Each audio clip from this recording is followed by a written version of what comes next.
25 mai, comme dans la plupart des établissements secondaires de l'intérieur du pays, le lycée municipal de Brobo a entamé sa deuxième semaine de cours. Dans le cadre de la lutte contre la propagation du coronavirus, le lycée s'est doté de plusieurs dispositifs de lavage et de désinfection des mains.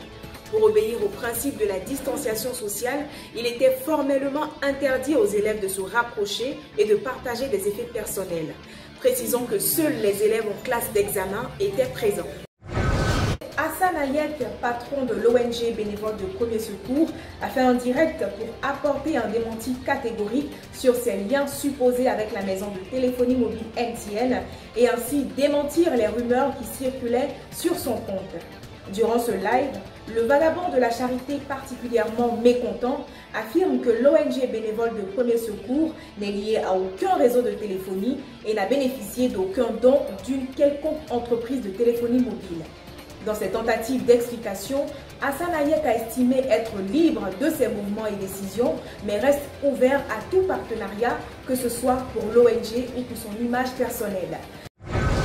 Ce mardi 26 mai, les manœuvres travaillant sur le chantier du nouveau marché de Bouaké ont procédé à la réinstallation d'une nouvelle haie de sécurité plus résistante et plus sûre que celle qui existait auparavant.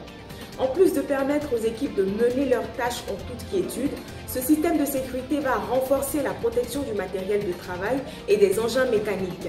Contrairement à la première barrière, cette nouvelle infrastructure comprend une grille de protection en fer à laquelle des tôles neuves ont été ajoutées.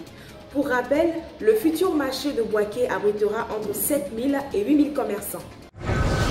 Dans le cadre du lancement de la nouvelle émission de Pépé Soupe baptisée Pépé Culte, nous avons reçu plusieurs guides spirituels qui se sont prononcés sur la thématique de l'enfer. Sur la base des versets bibliques, le pasteur Lucien Odoufan, abbé de l'église Aris Montezo, affirme que ce lieu de tourment est destiné à accueillir les pécheurs après la mort. Il affirme également qu'au jour du jugement, les actes qu'un homme aura posés de son vivant apparaîtront comme une séquence vidéo et c'est à partir de cela qu'il sera soit emmené en enfer ou au paradis.